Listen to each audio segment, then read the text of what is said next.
Hey guys, welcome back to another episode of Crazy Talk. In today's episode, we have a very special guest who requested to stay anonymous. So there will be no video to this, only audio. But her story is super real, super valuable. We get very raw and dive into a wide range of topics. So I hope you enjoy. Make sure you leave a comment, leave a review, let me know how you're enjoying the podcast. And yeah, I hope you get something from this. Enjoy. Abundance flows to me when I get out of my own way. Life is so easy when I focus on what is great. I am worthy of reciprocated energy. I am worthy of a love that loves as deep as me. I am worthy of aligning with my higher self. I am worthy of desiring miracles. So you were diagnosed with borderline personality disorder, right? Correct. And when were you first diagnosed with that? It's actually only been a couple months. Oh, really? So Yeah. what took you so long for your diagnosis, if you don't mind me asking? No, that's fine. Well, healing is hard and it sucks. And I've gone to counseling and therapy off and on my whole life, and never long enough to really get a good feel for what was going on. I've been on antidepressants, anti-anxiety meds since I was 19. It just seemed like it was easier for people to just medicate me than try to really point me in a direction. I totally understand that. What were they often like medicating you for? Well, the depression and the anxiety. Mhm. For instance, I've been on Paxil, I've been on Effexor, right now I'm on Cymbalta. A few years ago, we even added a mood stabilizer. I believe that was after my divorce. Mhm. And still no red flags threw up. And my mood stabler is amazing. Mhm. It's but yeah, and my grandfather was diagnosed bipolar, so I know there's mental illness in the family. My other grandfather, don't know a whole lot about him, but we do know he was psycho the first 6 years of my dad's life, Mhm. before he passed. So I know and then my other grandfather's mother was crazy at some level. So I know it runs in the family, and after my divorce, I actually paid cash for a psych eval because I was afraid I was bipolar. I thought I was losing my mind. Mhm. Because I was in counseling at the time, and it came back as post-traumatic, post-divorce syndrome, which Mhm. I didn't even know was a thing, with borderline traits. But as they explain, once the main issue goes away, the traits go away, right? Right. They say it's about 2 years to get back to baseline, Mhm. after a divorce. Mhm. So at 2 years, when I'm still acting crazy, okay, something's going on, right? But here I am, a single mom, Mhm. working night shift, trying to provide for my son with no child support because I just wanted the divorce to be over. I didn't want to Mhm. fight for anything. So I didn't, when it comes to taking care of your kid or yourself, when you're a parent, your kid gets, if there's only enough money for therapy for one person, that person gets it. Or he needs school clothes, or he needs school shoes, or whatever, you know what I mean? As moms, we always put ourselves on the back burner. Mhm. Definitely. And So, I talk about, oh, go ahead. no, you go ahead. I talk about that in another episode of mine, but it's just so hard, especially for like a single parent, like you said, when your kid comes first and when they need stuff, you can't always afford to pay for therapy for both of you. And you said you paid out of pocket. Yeah, well, my counseling wasn't out of pocket, but I paid for my psych eval out of pocket because Mhm. I requested it because I wanted to know what was going on. It wasn't like court ordered or anything. I just wanted some answers. Right, right. So, Um, yeah. And then I Wow. got to a point then where I thought, okay, I'm pretty stable. It was mainly talk therapy. She knew there were some borderline traits. Never really some diagnosis, but I felt like I was in a good place. And Mm, things just,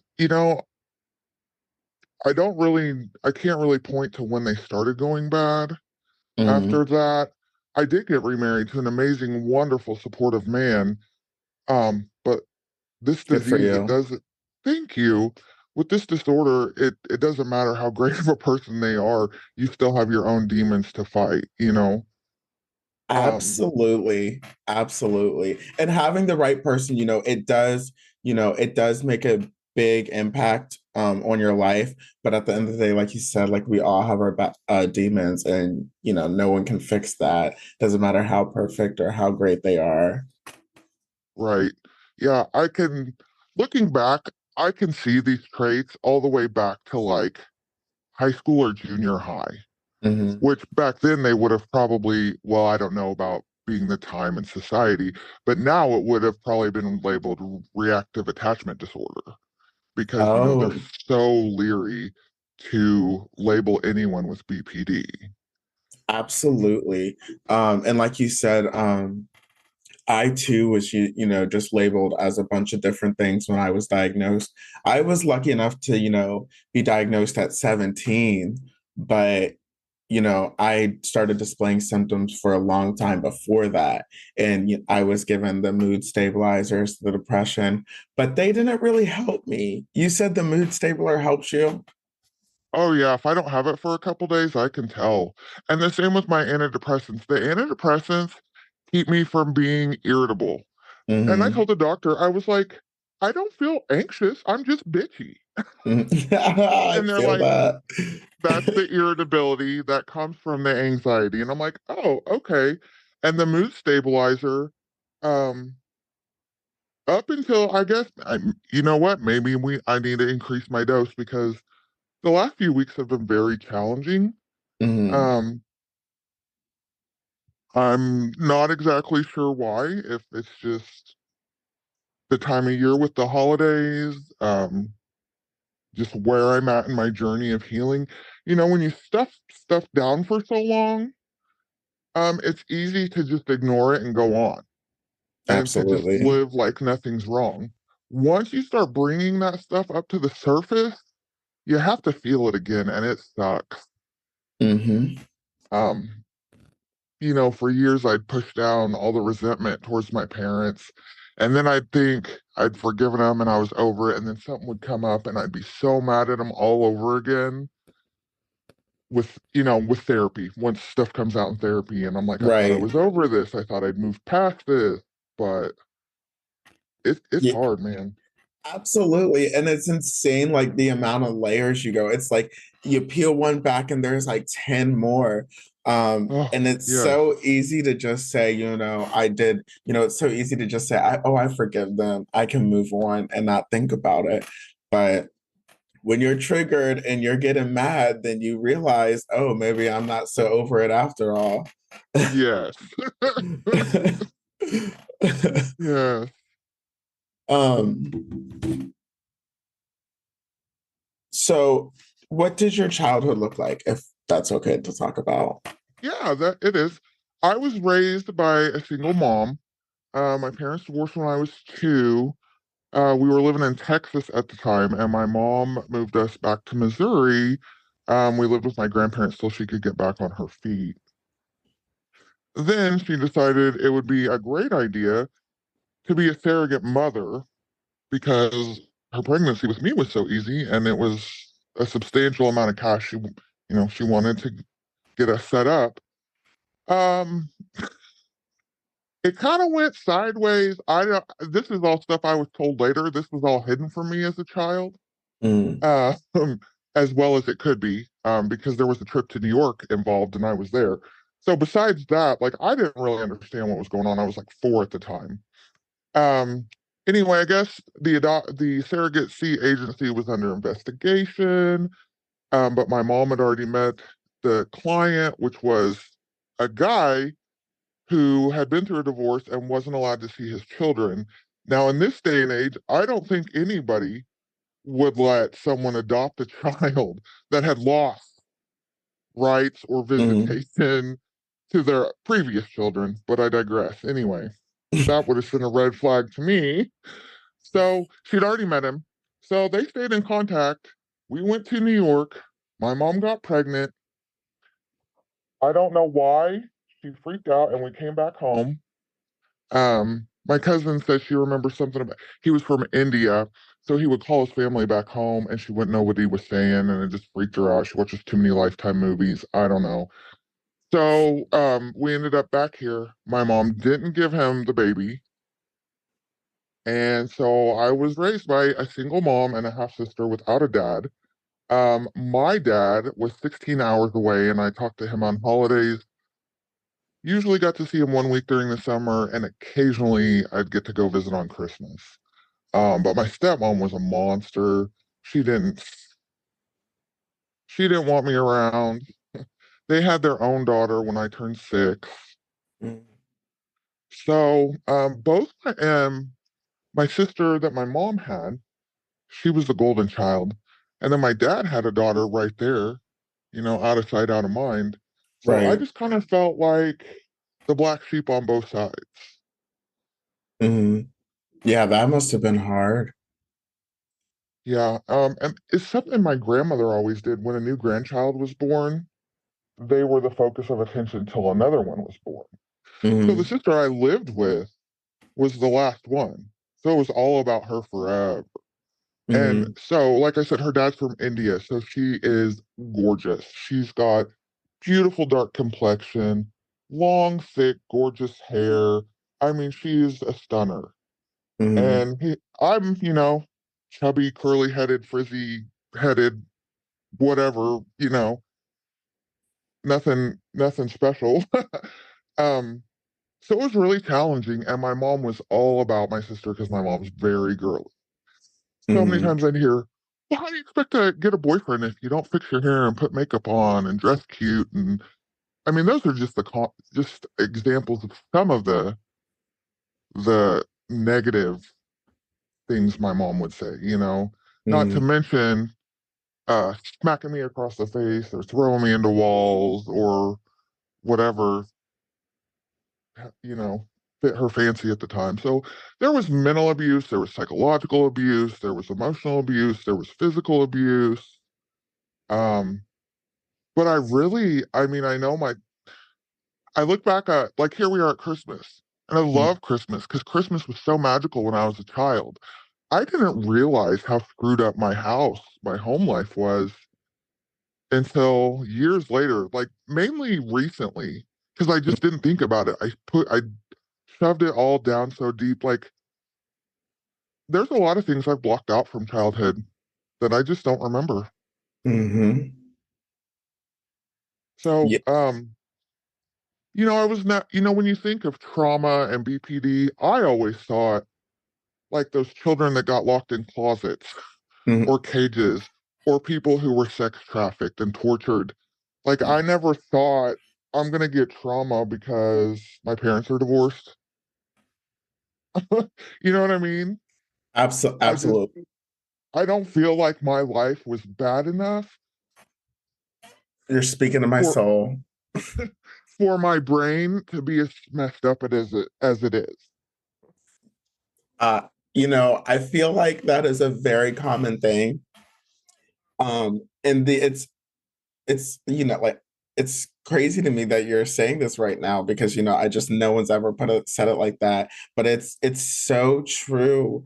Um, I say in my other episode how like the media only really portrays really crazy cases of abuse most of the time. So like we're so engraved in our brains to believe like, we downplay our own abuse, we downplay our own trauma. We feel like we didn't suffer enough to really be like this, to classify this as abuse.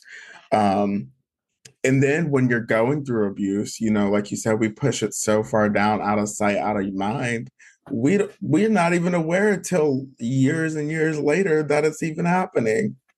Yeah, yeah. It's crazy. And you know, my therapist, I don't know, have you heard the term big T trauma? No. Mm-mm. So I guess there's little T trauma and big T trauma. And I always thought mine's little T trauma. My Mm. therapist was like, well, we can disagree on that. So I'm like, okay, all right. He knows more than I do, you know. Yeah. And it's so validating, isn't it, to hear like just to for someone to acknowledge the trauma that you've been through, to acknowledge that, hey, this does have a big impact on your mental state. Yeah, it makes me feel like less like this isn't my fault. I didn't do this to myself. Like I'm not just an ugly, mean, terrible person because I choose to be. Abs- Absolutely. Absolutely. And you're not, I think you're a beautiful, amazing person. I'm glad you're here sharing your story. And I'm so sorry you had to endure that. I definitely understand what it's like to live under the shadow of, a more physically attractive sibling and your parent, prioritizing them and working on their relationship with them. I totally get it. It's a hard thing to grow up with. And it wasn't just looks either. She was always a really good child because Hmm. she, years later, I find out, a couple years ago actually, because my mom put a wedge between us for about 20 years. We didn't speak. And this Christmas is coming up on 2 years that we've rekindled our relationship. That's good. So, yeah. But she was always the quiet one. She never got in any trouble because she saw what would happen to me. So she Hmm. learned. So she just shut up and stayed quiet and tried to fly under the radar. Hmm. Um, so that benefited her as far as the abuse standpoint. And I'm sure it was terrifying to her. She's 5 years younger than me to watch me go through that. Um, and she adored me as a child. So it was very traumatic for her too. And then as I'm on this journey, I saw a meme that said, check on your quiet kids. They're the ones that are going to end up with anxiety and issues because they don't. I remember when my grandfather died, who was like my sister's father. She didn't cry for an entire year. I know she was sad. I know it killed her. I know it broke her up. He's to this day her favorite person. Hmm. It's just amazing how we each displayed our emotions growing up. Hmm. So I would act out to get attention, and she'd stay quiet to not get attention, but then got attention. It's messed up. Yeah, yeah, that's I'm sorry, That's okay. but I'm I working just through it it. just breaks my heart to hear other people having traumatic childhoods. It's just so sad. I just wish everybody could just grow up with a great, perfect childhood. Oh, I know. When I heard your story, it brought me to tears. I hate the way parents treat their children. And then, in turn, me not getting the help I needed before I had a child, I have I have some responsibility for his mental illness now. Hmm. Um, Part of the reason that I went back to counseling this last time is he overdosed on Tylenol intentionally on October 31st of his senior year of high school. I No, think he I'm said he sorry. took 8 handfuls of Tylenol. And it was a Saturday night, and we got up for church the next morning, went to church. I guess he wasn't feeling good. He's always sleepy in the morning. I didn't think anything of it. Told one of the youth leaders what he had done because he was throwing up and he was scared. So he's like, you can't tell my mom. She's like, I can't keep it from your mom, but I can tell your mom for you. So she came and pulled me and my husband out of service. He was somewhere else, told us what happened. We go to the emergency room. We're in the hospital for like 3 days while they're giving him, it's called Mucomyst or acetylcysteine. You got to take it by mouth. It's apparently disgusting. And they had to keep taking that, checking his levels. Luckily, it didn't damage his kidneys or liver or anything like that. But then we had to take him he had to spend about a week in psych after that. But now we've got him on meds right. This whole problem stemmed. I mean, no, I wasn't the greatest mother. I didn't have the tools. I didn't know. Nor did I have the money to get the tools. I was in survival mode, right? I'm just trying to Right. take it moment by moment. But anyway, we knew he had ADHD. He wouldn't take his meds. My ex-husband convinced him that his ADHD meds were bad. Anyway, so after he gets out of the psych hospital, they make him realize how important his ADHD meds are. Tell him he has to stop drinking energy drinks like he does. He's not listening to me. The kid's 17, right? So he gets out. He's taking his medicine. They do have him on an antidepressant along with his ADHD medicine, something to help him sleep at night because he can't shut his brain off. The kid hasn't made such didn't his grades skyrocketed. He hadn't made such good grades since elementary school. And I'm like, I feel like there would have been a lot less self-loathing had he taken his meds and done better in school and in social atmospheres, you know? Right. Yeah, man, So that breaks my heart. yeah. And it broke it's so hard to see your child going through that and not be able to do anything about it. And so Mhm. I just feel for my husband having to watch me go through this, Mhm. which is another reason that motivates me to get better. Um, so yeah, so son goes back to school, does well. The week they're graduating high school, he starts having suicidal ideations again, and I have to take him back to the mental hospital. This was like a Tuesday. He's supposed to walk at the ceremony on Saturday. Mm. He got out in time. He was pissed as all get out. I put him in there. Like, you got out in time. But what's it matter if you have a diploma if you end up killing yourself? Absolutely. I mean, he was going to have the diploma anyway. He just wouldn't have walked. Right. And that's a And core memory, you know. yeah, yeah. But he got out in time. But I'll tell you this, just to show you how older generations don't understand mental illness.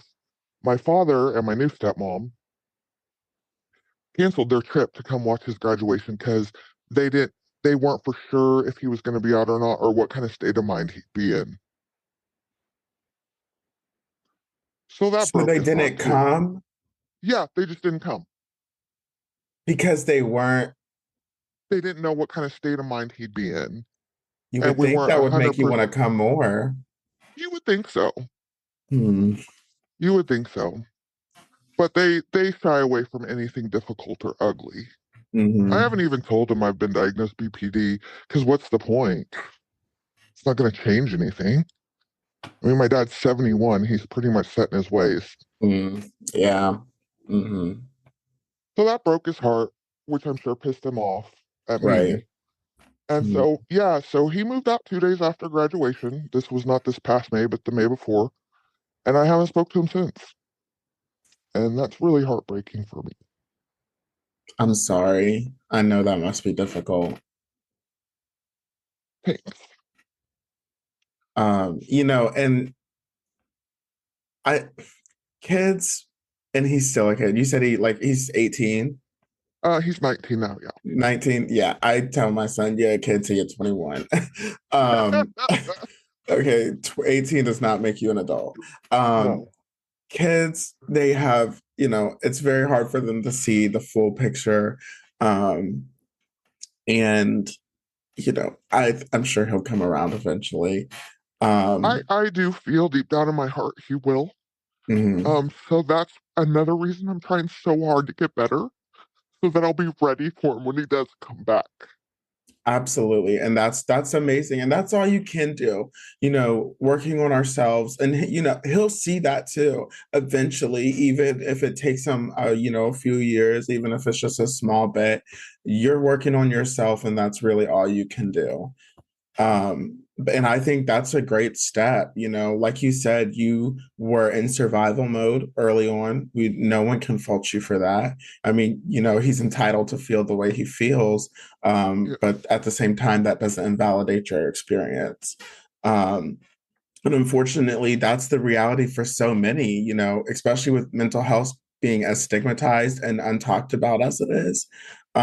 It's very difficult for a lot of people to get the help they need. It's very difficult for people to even recognize that they need help when they're in survival mode. And as a single parent, I can't even imagine how difficult that could have been. You know, it's difficult for me, you know, with a partner. It's insanely difficult. I literally could not imagine. So I just say, you know, kudos to you to keeping your child alive, keeping him, making him to 18, you know. Yeah. Um, yeah, man, that's difficult.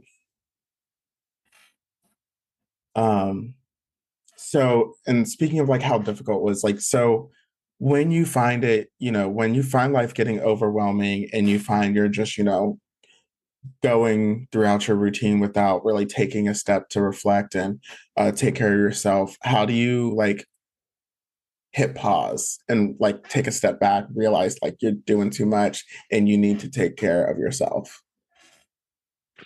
Um, well, I'll tell you, I started having panic attacks a couple months ago at work. And so what did I do? I decreased my hours at work to part-time. Now, not everybody has that option, and I'm not saying we're rolling in the dough. We're counting pennies. We're living Mhm. paycheck to paycheck. But my mental health's more important right now. Because if I lose my job, then that makes things even worse on financial end, right? Mhm. So I thought lesser of two evils, cut down to part-time till you get a better handle on things. Then you can go back, start making the money again, you know. Now I tell you, if I have a bad day, the best thing for me to do is come in my bedroom, turn off the lights, get under my weighted blanket. Sometimes my dog, sometimes not, if they're being too rambunctious because I just need to be still. Sometimes I'll put on peaceful, calming music. Sometimes I'll just lay here. Sometimes I fall asleep. But my therapist, she's almost like a life coach too. I mean, I guess that's what they're supposed to do. But I feel she's done more for me and been more helpful to me than any counselor I've ever had. Mhm. I've had a couple good ones too. I don't say that negatively, but she's like, you have to eat on a regular schedule because of I'm neurodivergent. You know, when I Mhm. first started seeing her, it was just the ADHD, and we were trying to figure out. I wanted to start doing EMDR Mhm. for the trauma. Um, so you know, she's like, you've got to eat on a regular basis. She's like, you've got to cut back your caffeine. She's like, you have to have 8 hours of sleep at night. She's like, other people can get by without following these things and being so rigid. She's like, but your brain needs it. And another, Absolutely. yeah, we've also, we think I may have mast cell activation syndrome, which, if you're neurodivergent, that's hand in hand, and it's just too much inflammation in your body. Mhm. And what a lot of people don't know is when there's inflammation in your brain, it can cause emotional dysregulation. Mhm. So you need to cut out carbs, like at least reduce them. So I've tried to cut out carbs as much as I can. I have not given up my Dr. Pepper yet. I just can't, but I try to just. That's funny. I can't stand Dr. Pepper. Ooh. Oh, and I thought we were gonna be besties. I think, you know, so I used to be obsessed with it, but then I just had one bad thing. Like, I don't know. One day I just woke up and was like, I can't drink this anymore. Mm. That's funny. I wish that would happen to me because I don't like any other soda. Um, Mm. but yeah, so I'm just trying to eat healthier. I'm taking supplements and vitamins. They've also got me on low dose naltrexone. Now, Mm. on a regular dose of naltrexone, people use that to get off of alcohol or drugs. Mhm. Not quite like methadone, but similar. I mean, I think you don't have to be on it forever. I really don't know, to be honest. But the low dose will decrease inflammation. Oh, nice. Yeah. So that, now that I think about it, my medicine, my doctor forgot to call on my script, and I Hmm. was without it for 5 days, and it's the one you have to gradually get back up to, and it takes like 4 weeks to get up to your full dose. So Mm, I'm gradually working back up. So that could be another reason I'm dysregulated right now.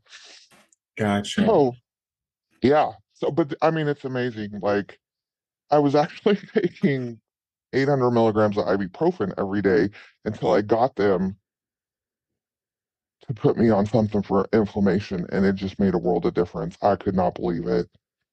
It's insane. So That's inflammation in the brain is my big problem, I feel. mhm. And that's very interesting that you bring that up because I did some research, back for another episode, and I learned about how inflammation in the brain and mental health and BPD symptoms. And that led me to do an episode on healthy eating, Oh, which, great. to most of us, like especially if you're pinching pennies, I'm in that same position. Um, Yes, Healthy food is expensive. it is. Okay. This country really pushes fast food. Like, and that's not just McDonald's, it's just easy, quick meals that you can pick up that's packed with sodium, that's And packed with, preservatives. yep, and chemicals designed to make it addicting and taste Yes, good, but it's not yes, good for you. correct. Um, and so I'm very amazed that your therapist brought that up and mentioned that because not everybody's lucky enough to have a therapist to tell them those things, and not everybody knows to go looking. But yes, your eating habits does can affect your mood, so let's work on that. Yeah.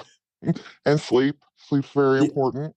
Absolutely. And it's all, pretty much good self-care that we're often, it's very easy to overlook. Sleep is so vital, so Hmm. vital. And I think it's interesting that you mentioned how you back your hours at work for your own mental health. Because that is something, like you said, not everybody has the opportunity to do. But the same thing happened to me. So I want to ask you more about that. Sure. So like, was this just like a one-time occurrence, or do you have this like, is this a repeated pattern, like with your like overwhelmingness with overworking? Well, no. I actually have not had a panic attack since right after my divorce, and I just had one. Hmm. Um, and then I think that may be probably when we went on the mood stabilizer, and then I was fine. Now, I Oh, did have a few in college. That's what hmm. prompted to put me on an antidepressant and anxiety to start with. Now, what Hmm. happened this time, so I work at a hospital, and I was originally working 3 12-hour shifts a week. Hmm. It Wow. would start, I'd pull into the parking garage, and I could just feel it inside, just the panic and anxiety just well up. And so, I'd park my car, I'd pray, I'd try to talk sense into myself, do my breathing. And it was almost like the more I tried to calm down, the worse it got. And my Hmm. therapist says it takes your body about 30 minutes for your cortisol levels to go back down after getting triggered like that. Hmm. So she says, honestly, if you've got 30 minutes, cry it out and then move on because your body needs to release it. Hmm. Um, so when I had twice, I have left work after I got there, which is terrible because I've already made assignments for the day, but I just couldn't do it. And it was just, Hmm. to me, it felt like there was just something about, I felt stuck there. Like I was stuck there and it was 12 hours. Keep in mind, I've done this work for 12 years. I've worked at other hospitals. I've parked in other parking garages. I've worked 12-hour shifts before.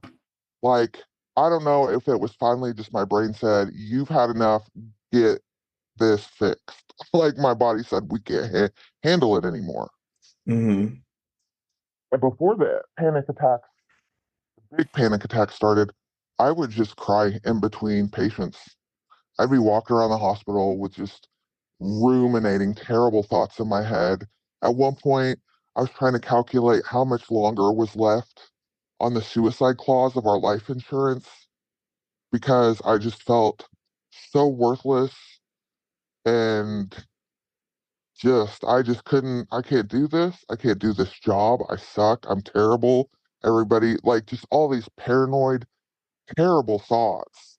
And I would just walk around the hospital crying. It was terrible. And then I'd come home after 12 hours and have about, you have about an hour or two before bed.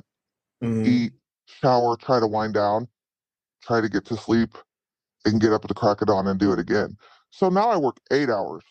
So mm, I don't feel so stuck, and I have time to bring my brain down after I get off work at night.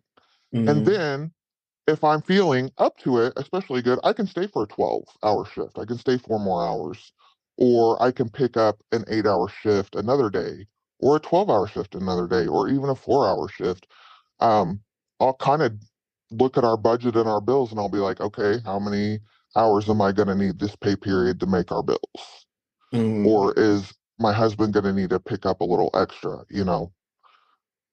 Right.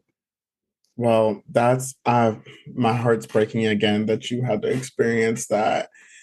It's so that is such a heartbreaking and like it's a very devastating feeling to feel like when you feel like you're just locked in this position and you're just like, you feel very miserable and you're just forcing yourself to dragging yourself to go through the day. It's very difficult. And like you said, you were crying in between patients, been there. Like I feel like this is between the groups and everything. I hear like this is like a very common with BPD. Um, and it's very crucial that, you don't push your limits too far. Like you said, like you were counting down the clock on your suicidal clause. Um, Mm-hmm. no job is worth your life.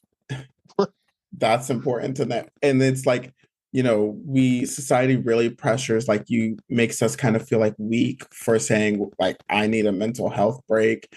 Jobs have been very resistant, at least in my experience, to acknowledge mental health.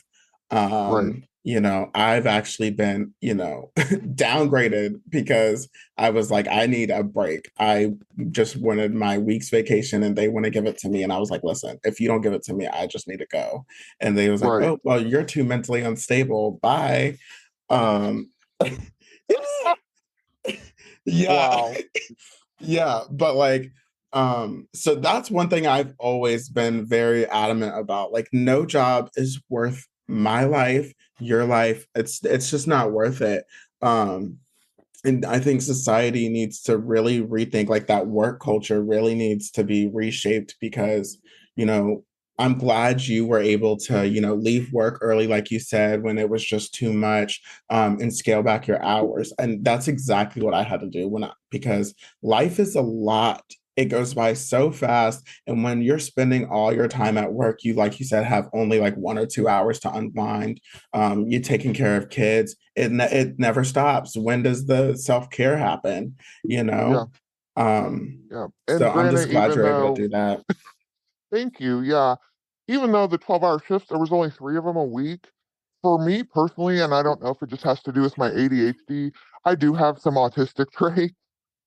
She actually thought I might be autistic until, again, I paid out of pocket for a QEEG, which found that I was not autistic. So that says, okay, you're borderline. Who knew they were so close? Maybe it's Mhm. just my own traits are so similar. But yeah, that's how we defined. But a schedule is better for me, even though I resist it because I don't want to do the same thing every day at the same time. There's like that rebellion in me. I don't know, the other side of ADHD, but it really is better for me to be on a like 6 a.m. to 3 p.m. schedule all week long. Mhm. Because on my days off, my dogs get me up because they're used to getting up at that time to eat. They keep me Mhm. going throughout the day. They have to go outside to go potty. They want to go for a walk. They want to play. So, and then it gives me time to, read my self help books, spend time in the Word, pray, spend time fellowshipping with friends or family or just whatever needs to be done, doctor's appointments. Life just doesn't feel so hectic right now. And I need that. I just need rest right now. Absolutely. And that's a very vital tool I found useful as well. Just having a schedule and routine, it feels like it just takes a lot of pressure off of you. It Um does. my you listen, this whole house I'm in is Uh, ADHD packed, okay? So I've kind of had to give up on my schedule a bit because my partner is just very like can't do it. But uh-huh. it's still that's one of my biggest triggers today is just responding to an changing schedule. It's very difficult for me. The unpredictability, just going from thing to thing. It's just routine is very underrated. It's a very underrated tool. So I And not highly recommend it. necessarily, yes. And not necessarily routine, but making plans. One a Mhm. conflict my husband and I have had recently is his family does not know how to make plans in advance. They want to fly by the seat of their pants, come up with a wild hair, they want to go off and do this. Even if I'm at work, my mind is set that my husband's at home doing whatever, watching football, working on the house, working in the yard, hanging out with the dogs, whatever. And then he texts me and he's like, "Hey, family came by or family called, I'm gonna go do this." And it's like it Mhm. totally throws me for a loop. Even though I'm at work, it doesn't affect me whatsoever, really, other than you know what I mean? I don't understand why it just it just throws me for an entire loop. It can throw my whole day. So Absolutely. I'm working on that with my therapist because I feel like it feels like a bratty like 3-year-old thing to do. Hmm. Um, so I'm trying to figure out the root of that. That's Yeah. because he's be able to go and do whatever the heck he wants when I'm at work. I'm not trying Mhm. to like hold him prisoner, but I like having a plan and I don't like it being changed at the last minute. It just throws me into a tizzy. Absolutely. And I feel the same way. So that's very interesting. Because I don't really know why it throws me either. But I think my therapist once did say that because I thought I was weird for a long time because I spent a lot of time in group homes. But Uh-huh. I preferred the mental hospital and the group homes over my house. And they said that the predictability and the routine Structure. Yeah. was a comfort for me because that's something I did not have in my house.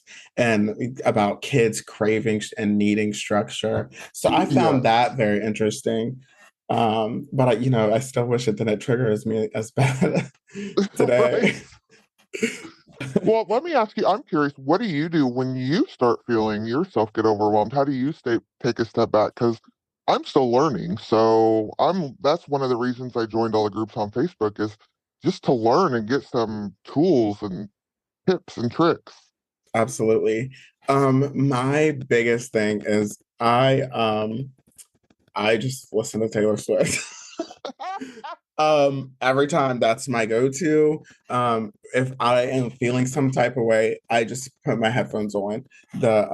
And that's literally my signal to my family that I just don't want to talk. I just need time to myself. And I just need to think, that because Yeah. music has a way with like just getting my thoughts flowing. I use it to help my creative juices flow. I help it to get my emotional juices flow. Um, so when I'm sitting here listening to music, I can really picture every single situation. I can think about the pros and cons of what's going on. I can think about, just different perspectives to kind of get me out of that moment. Well, I'm glad you can do that. I wonder if that's a guy thing.